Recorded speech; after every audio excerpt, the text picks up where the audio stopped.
Hello student. आज का जो अपना लेक्चर रहेगा वो बिग डेटा से रिलेटेड रहेगा। तो जो बिग डेटा है यह डेटा की एक क्या है, बड़ी मात्रा है। यानी ऑल ओवर वर्ल्ड में जितना भी आपका डेटा है बहुत बड़ी मात्रा में डेटा होता है, उसी को अपन क्या बोलते हैं, बिग डेटा बोलते हैं। जो समय के साथ साथ तेज़ी से बढ़ता रहता है। यानी यह जो डेटा है वो हर एक मिनट सेकंड के बाद क्या हो रहा है, कंटिन्यूस बढ़ रहा है। यह डेटा इतना बड़ा होता है कि इसकी प्रोसेसिंग और एनालिसिस पारंपरिक डेटा प्रोसेसिंग तकनीकों का उपयोग करके नहीं किया जा सकता। यानी ये जो डेटा है, अब जो आपका बिग डेटा है वो काफ़ी बड़ी मात्रा में है और उसको प्रोसेस और एनालिसिस करना, यानी जो नॉर्मल जो आपके कुछ तकनीक्स हैं उनकी मदद से अपन इस डेटा को एनालिसिस नहीं कर सकते। अगर मैं बात करूं कि जो आपका बिग डेटा है वो किस रूप में रहता है, अगर फॉर्म की बात करूँ यहाँ पे, तो बिग डेटा को मुख्य रूप से 3 भागों में बांटा गया है। पहला है स्ट्रक्चर्ड डेटा, यानी बिग डेटा के अंदर जितना भी डेटा है कुछ डेटा आपका स्ट्रक्चर फॉर्म में होगा। दूसरे टाइप का डेटा है अनस्ट्रक्चर्ड डेटा, यानी अनस्ट्रक्चर फॉर्म में होगा जिसकी कोई स्ट्रक्चर नहीं है। और थर्ड है सेमी स्ट्रक्चर्ड डेटा। तो 3 तरह का आपका डेटा रहता है।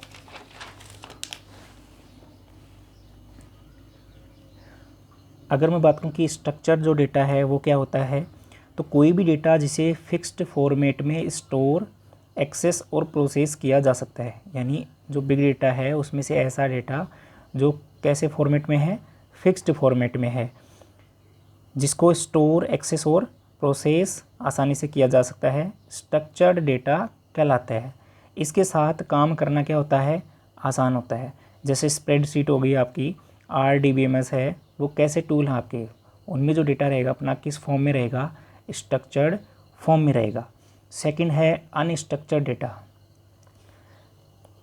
अनिश्चित फॉर्मेट वाले डेटा को अनस्ट्रक्चर्ड डेटा कहा जाता है। यानी इसका जो फॉर्मेट है वो फिक्स्ड नहीं रहता। इस डेटा को प्रोसेस करना क्या रहता है, मुश्किल रहता है। जैसे आपकी इमेजेज हो गई, वीडियोज़ हैं, ईमेल, सोशल मीडिया, ऐसा जो आपका डेटा है वो किस फॉर्म में रहता है, अनस्ट्रक्चर, यानी उसको अनस्ट्रक्चर डेटा बोला जाता है। थर्ड है semi structure data.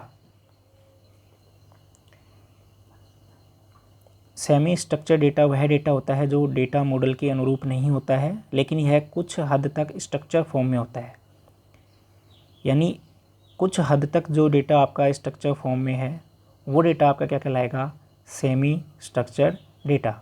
Semi structure data में स्ट्रक्चर्ड और अनस्ट्रक्चर्ड डेटा के दोनों प्रकार होते हैं। यानी दोनों जो आपके डेटा हैं, स्ट्रक्चर और अनस्ट्रक्चर, उनकी जो प्रॉपर्टी है वो दोनों की प्रॉपर्टी आपकी किस में पाई जाती है, सेमी स्ट्रक्चर डेटा में। अब आता है अपना कि जो बिग डेटा है उसके फीचर क्या हैं, उसकी कैरेक्टरिस्टिक जो उसकी विशेषताएं हैं उनको भी अपन देख लेते हैं। तो जो बिग डेटा की जो मुख्य विशेषताएं होती हैं उनको 5 तरह से अपन देखते हैं। पहला है वॉल्यूम, यानी डेटा की मात्रा। सेकंड है वैल्यू, यानी डेटा का क्या मूल्य है। थर्ड है वैरायटी, यानी डेटा की जो विविधता है उसके बारे में अपन पढ़ेंगे। फोर्थ है वेलोसिटी, यानी डेटा है वो किस वेग या गति से बढ़ रहा है। और वेरसिटी, यानी प्रमाणिकता या फिर सटीकता, यानी डेटा आपका कितना प्रमाणिक है या नहीं है, कितना डेटा आपका सटीक है। इनको अपन डिटेल में करने वाले हैं। पहला है वॉल्यूम। वॉल्यूम का मतलब है डेटा की मात्रा। इसका मतलब है कि डेटा की मात्रा यह बिग डेटा को दर्शाता है, क्योंकि डेटा की मात्रा के आधार पर ही बताया जाता है कि वह बिग डेटा है या नहीं। यानी डेटा की जो वॉल्यूम है वो ही दर्शाती है कि जो भी डेटा अपन ले रहे हैं वो बिग डेटा में आएगा या नहीं आएगा। अगर मात्रा बहुत ज़्यादा है इसका मतलब वो बिग डेटा है।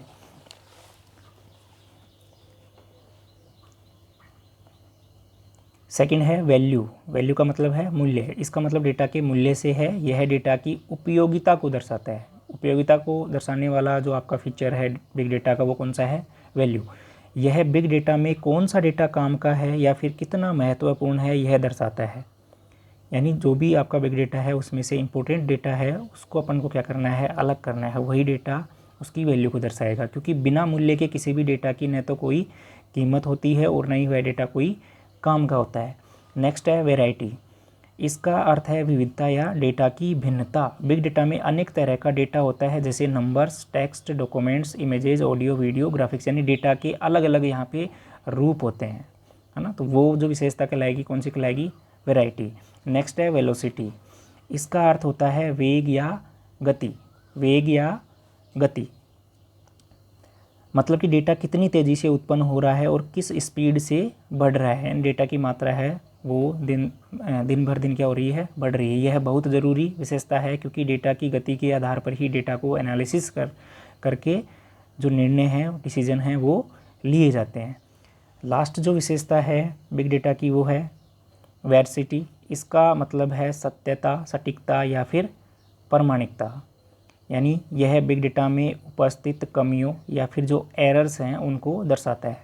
यानी वेरासिटी है वो क्या दर्शाता है? जो भी बिग डेटा में कोई अगर कमियां हैं, कुछ एरर्स वगैरह हैं, तो उनको दर्शाने का काम जो विशेषता कहलाएगी वो क्या कहलाएगी? वेरासिटी। क्योंकि अलग अलग सोर्सेज से आने पर बिग डेटा परिवर्तनशील होता है। अब जो आपका डेटा है वो तो किसी भी सोर्स से आ सकता है, तो अलग अलग सोर्स से आने की वजह से जो डेटा है वो हमेशा किस कंडीशन में रहता है? परिवर्तनशील कंडीशन में रहता है। अब एक वर्ड आता है आपका बिग डेटा में, वेब स्क्रैपिंग। यानी जो डेटा है आपका, बिग डेटा है, बड़ी मात्रा में जो आपका डेटा है उसको कैसे आप एनालिसिस करोगे, उसमें से जो काम का डेटा है उसको आप कैसे निकालोगे। तो उसमें एक अपनी टेक्निक आती है वेब स्क्रैपिंग। वेब स्क्रैपिंग का मतलब ये होता है कि जो इंटरनेट पे बहुत सारी जो वेबसाइट पड़ी हैं, उन वेबसाइट को एनालिसिस करके और उनमें से क्या करना है अपन को? इम्पोर्टेंट डेटा को बाहर निकालना है, ताकि वो डेटा अपने काम आ सके। वेब स्क्रैपिंग, जिसे डेटा स्क्रैपिंग के रूप में भी जाना जाता है, यह वेबसाइटों या अन्य ऑनलाइन सोर्सेज से बड़ी मात्रा में डेटा निकालने की ऑटोमेटिक क्या है? प्रोसेस है। अब कुछ भी टूल हो सकते हैं, कोई भी प्रोसेस हो सकती है जिसकी मदद से अपन वो डेटा को निकाल रहे हैं। इसमें वेब पेजों से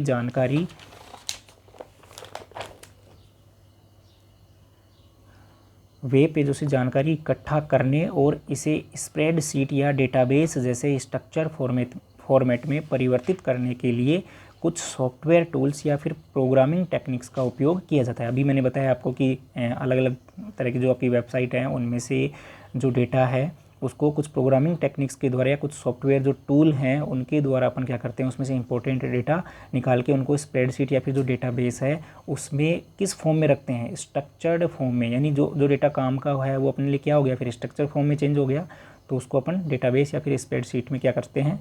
सेव करते हैं। वेब स्क्रैपिंग कम समय में हज़ारों लाखों डेटा सेट प्राप्त करने के लिए इंटेलिजेंस ऑटोमेशन मेथड का यूज करती है। यानी जो वेब स्क्रैपिंग है उसमें अपन जो लाखों जो आपके डेटा सेट हैं उनको क्या कर सकते हैं? यहाँ पे प्राप्त कर सकते हैं। वेब स्क्रैपिंग 3 स्टेप में होता है। अब वेब स्क्रैपिंग अपन कर कैसे सकते हैं? तो वहाँ पे 3 स्टेप अपनी रहती हैं, जिसकी मदद से अपन जो अलग अलग जो वेबसाइट हैं उनमें से जो इम्पोर्टेंट डेटा है उसको क्या कर सकते हैं? निकाल सकते हैं।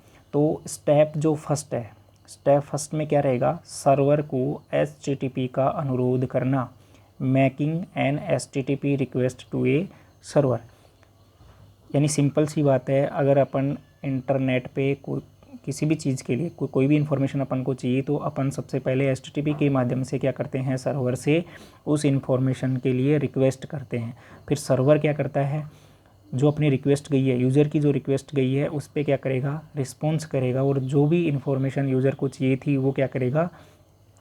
वेब ब्राउज़र के माध्यम से जो इंटरफेस है उसके माध्यम से अपन को वो चीज़ क्या करता है? डिस्प्ले करता है। तो सबसे पहले तो क्या करना पड़ेगा अपन को? सर्वर को HTTP का अनुरोध करना होगा, यानी making an HTTP request to a server.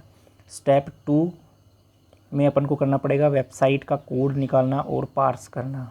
यानी जो कोई भी वेबसाइट जहाँ से अपन को इम्पोर्टेंट डेटा को निकालना है उसका कोड लेंगे और फिर उसको क्या करेंगे? पार्स करेंगे। पार्स का मतलब होता है जो कोड अपन ने निकाला है उसको छोटे छोटे टुकड़ों में अपन क्या करेंगे? डिवाइड करेंगे, ताकि उसमें से अपन इम्पोर्टेंट डेटा को क्या कर सकें? अलग कर सकें। तो पार्सिंग का मतलब क्या है? Breaking down the code. जो भी कोड अपन ने निकाला है, कंप्लीट जो कोड था उसको आपको क्या करना है? पार्स करना है, यानी उसको ब्रेक डाउन करना है छोटे छोटे पार्ट्स में। स्टेप जो थर्ड रहेगी वो रहेगी रिलेवेंट डेटा को लोकली सेव करना। यानी अब ब्रेक डाउन करने के बाद जो कोड आपने ब्रेक डाउन किया है उसके बाद में जो भी रिलेवेंट डेटा निकल के आ रहा है उसको लोकली सेव करना है आपको, या तो स्प्रेडशीट हो गया या फिर जो आपका जो भी डेटाबेस है जहाँ पे आप उसको सेव करना चाहते हो वहाँ पे क्या करोगे, उसको सेव करोगे। अब कुछ टूल्स हैं जो वेब स्क्रैपिंग के काम आते हैं। यानी कौन कौन से टूल्स हैं ऐसे इंटरनेट पे जिनको अपन डाउनलोड करके या जिनका यूज करके अपन वेब स्क्रैपिंग का काम कर सकते हैं, या फिर जो बहुत बड़ी मात्रा में जो डेटा है या फिर जो वेबसाइट्स हैं उनमें जो डेटा है उसमें से इम्पोर्टेंट अपने जो काम का डेटा है वो अपन निकाल सकते हैं। तो यहाँ अगर मैं बात करूँ, एक सॉफ्टवेयर आता है ब्यूटीफुल सोप के नाम से, ब्यूटीफुल सोप। अगर इस सॉफ्टवेयर का यूज करके अपन क्या कर सकते हैं, वेब स्क्रैपिंग का काम कर सकते हैं। यानी इसकी मदद से आप जो भी वेबसाइट है इंटरनेट पे उनसे जो वैल्यूएबल डेटा है उसको आप निकाल सकते हो। सेकंड है स्क्रैपी। स्क्रैपी भी एक ऐसा सॉफ्टवेयर टूल है, एक ऐसा वेब स्क्रैपिंग टूल है जो क्या करता है, यहाँ से अपन जो भी इम्पोर्टेंट डेटा है अपने लिए उसको यहाँ से गैदर कर सकते हैं। नेक्स्ट है पांडाज।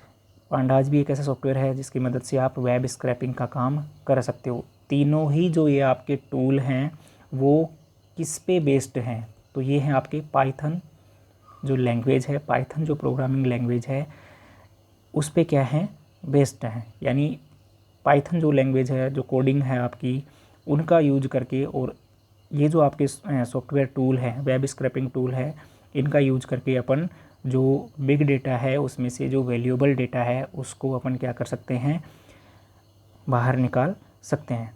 तो आई होप कि आज की जो क्लास थी वो आपको अच्छे से समझ में आई होगी। जिन स्टूडेंट ने चैनल को सब्सक्राइब नहीं कर रखा है वो चैनल को सब्सक्राइब कर लें। कंप्यूटर साइंस के जितने भी टॉपिक्स हैं आपके बेसिक से लेके एडवांस तक, वो नोट्स के रूप में आपको इसी चैनल पे मिलते रहेंगे। धन्यवाद।